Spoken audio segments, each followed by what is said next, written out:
Salamat po sa inyong pakikibahagi sa programang Katagpuin ng Diyos, ilang sandaling pagbubulay-bulay ng salita ng katotohanan.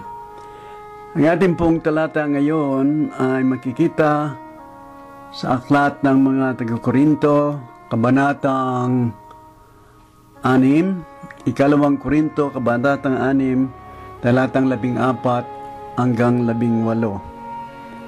At ang pamagat po ay pinamagatan kong huwag makipaghalubilo sa kabanatang ito. At babasahin ko po sa inyo ang mga talata. Huwag kayong makipamatok ng kabilan sa mga hindi mananampalataya, sapagkat anong pakikisama mayroon ng katwiran at kalikuan, o anong pakikisama mayroon ng kaliwanagan sa kadiliman. At anong pagkikipagkasundo mayroon si Kristo kay Belial? O anong bahagi mayroon ng sumasampalataya sa di sumasampalataya?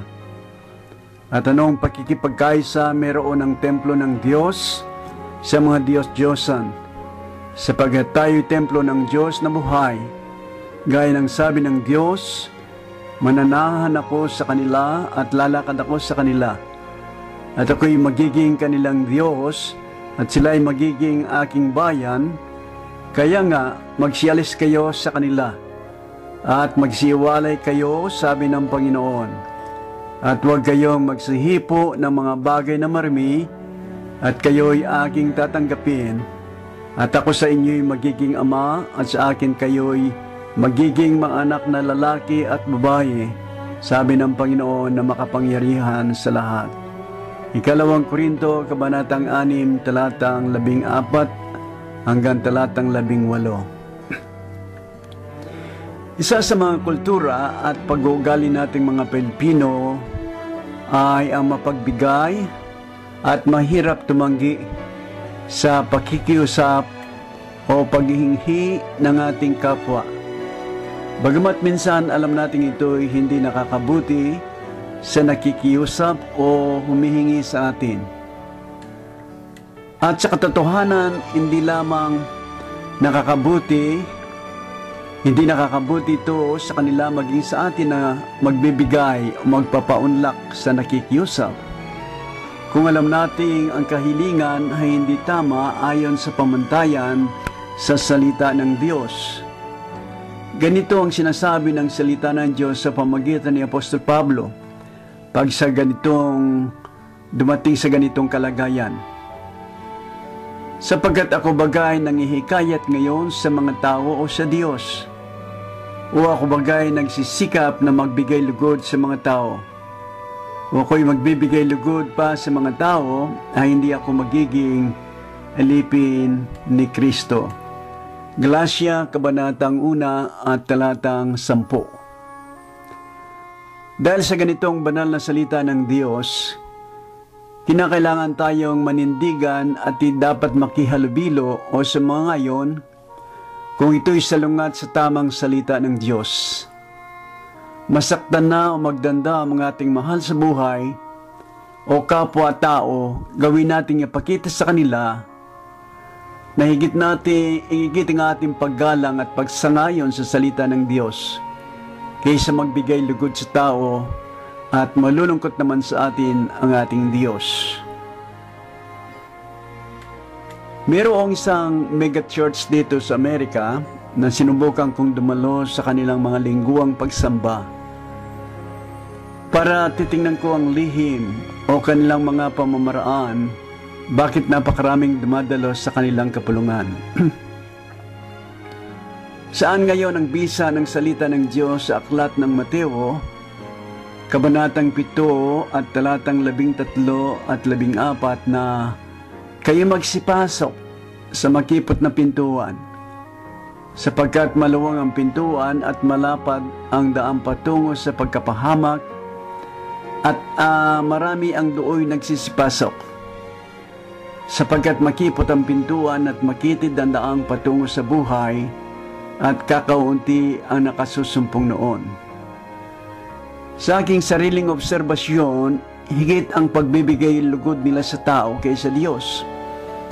ayon sa paraan ng kanilang pangangaral at pagtuturo sa banal na salita ng Diyos. At sa pagdalo ko sa kanilang Bible study, kung tawagin natin dati ay Sunday School, pero ngayon tinatawag nilang Life Group. Pinagtatawanan ng aking mga kasama ang aking Biblia, sapagkat ang gamit ko buhat pa sa pasimulang ako'y nagbabasa na ng Biblia ay King James Version. At ang sabi ko naman, ito ang tamang salita ng Diyos. Meron pa akong isang bagay na dapat panindigan. Isang anak ko sa pananampalataya nung ako'y nagsimulang mangaral ng Ebanghelyo ni Kristo sa isang lugar.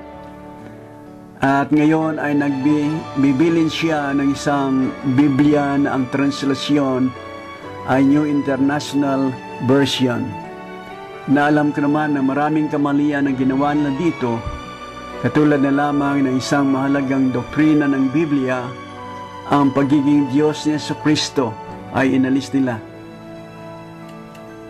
Katulad ng sabi ko, mahirap nga sa ating mga Pilipino ang hindi mapagbigay.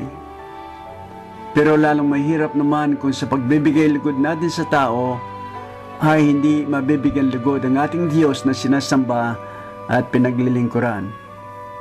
Ang gagawin ko na lamang, ibibili ko siya ng King James Version at aking papaliwanag ang mahalagang dahilan bakit higit na mabuti ang King James Version kaysa ibang translasyon. Gaya ng sabi ni Pablo, kung ako'y magbibigay lugod sa tao, hindi na ako alipin ni Kristo, kundi ng tao. Isa pang karanasan ko noong ako'y nagpapastor sa isang iglesia lokal, pag hinahanap ko ang sinumang miyembro o kasapi sa iglesia na wala sa lingguang pagtitipon, at sabihin ng mga kapatid na ang mga ito ay dumalos sa party o ibang okasyon, gano'n na lamang kalungkutan ng aking puso. Sapagkat higit pang mahalaga sa kanila ang pagdalo sa ibang pagtitipon para mapagbigyan lang ang kanilang mga kaibigan, pero sa isang banda nakakalimutan nilang iyon ay araw para sa Panginoon upang sambahin at paglingkuran siya. Mga kapatid kay Kristo na taga-subaybay nitong programang Katagpuin ng Diyos, sino ang unang bibigyan natin ng lugod? Ang Diyos ba na umibig sa iyo ng gayon na lamang dahil kay Kristo? O ang taong kadalas ay hindi naman tapat sa pakikisama sa iyo? Saga ng akin ang sabi ni Josue at ng aking sambahayan, kami maglilingkod sa Diyos. Josue 24:15. Pagpalain kayo ng Diyos. Manalangin tayo. Diyos naming Ama, tulungan nawa kami ng Banal na Espiritu matutong manindigan ayon sa katuwiran ng iyong banal na salita, upang ikaw ay mabigyan naming lugod at maging pagpapala din naman sa iba.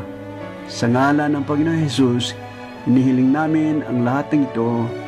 Amen.